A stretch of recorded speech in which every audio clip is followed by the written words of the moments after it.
अगर आप फास्टिंग करना सही से सीखोगे तो कौन से रोग आपका पीछा छोड़ देंगे उसकी लिस्ट मैं आज आपको गिनवाने वाला हूं।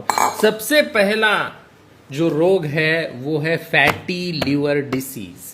देखो, बहुत इंडिया एपिडेमिक आने ही वाला है फैटी लीवर डिसीज का। आपके लीवर के अंदर अगर 100 ग्राम फैट है और आपके पैनक्रियाज के अंदर अगर 2 ग्राम फैट है, इसका मतलब है कि एक नए डिसीज का जन्म होने वाला है।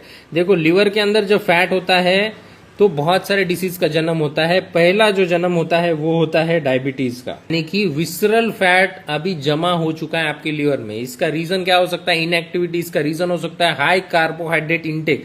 इवन आपने उस कार्बोहाइड्रेट को रिप्लेस करके 5% प्रोटीन भी ऐड किया डाइट में, तो भी ये ड्रास्टिकली रिस्क कम होता है फैटी लीवर होने का। और जब आप फास्टिंग करते हो, मतलब कि खाना नहीं खाते हो, लीवर को मिलती है रेस्ट, तो लीवर जैसे ही रेस्ट करेगा वैसे ही अंदर का जो फैट है वो बाहर निकालेगा। उसके बाद जो पैनक्रियाज होता है उसके अंदर अगर 2 ग्राम फैट है तो भी पैनक्रियाज के ऊपर बहुत सारा स्ट्रेस आता है और इसके वजह से एक नया डिसीज जन्म होता है जो कि है डायबिटीज। पैनक्रियाज काम करना कम कर देता है, इफिशियंसी कम करता है। बीटा सेल अपना जो काम है इंसुलिन प्रोडक्शन का वो कम कर देते हैं बहुत ज्यादा पहले काम करके। डायबिटीज, ये डिसीजेस ठीक होना और कंप्लीटली रिवर्स होना चालू होता है। हाँ, बट इसके साथ साथ वॉकिंग, रनिंग, पानी पीना सही तरीके से और फास्टिंग के पहले और फास्टिंग के बाद डाइट करना बहुत इंपॉर्टेंट है।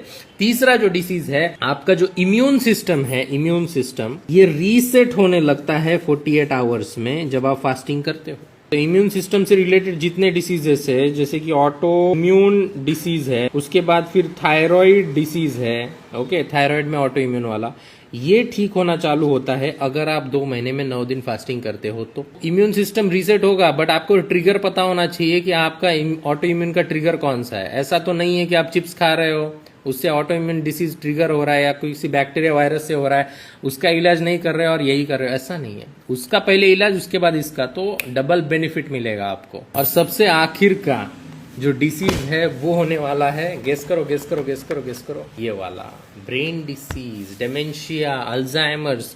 डेमेंशिया 99% प्रिवेंटेबल है अगर आपने आपके ब्रेन को सही तरीके का ब्लड सप्लाई दिया, तो सही तरीके की एनर्जी दी। तो जब आप फास्टिंग करते हो उस समय कीटोन बॉडीज बनते हैं, कीटोन बॉडीज बी को क्रॉस करते हैं, यानी कि ब्लड ब्रेन बैरियर को, और 40% to 400% ज्यादा एनर्जी देते हैं आपके ब्रेन को।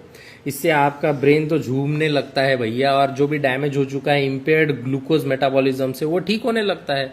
ब्रेन आपका ठीक होने लगता है, डेमेंशिया के चांसेस कम होने लगते हैं। इस वीडियो को तेजी से अपने दोस्तों के साथ रीपोस्ट करना, शेयर करना और कमेंट करो फास्टिंग मेरी ई बुक लेके जाओ फ्री में।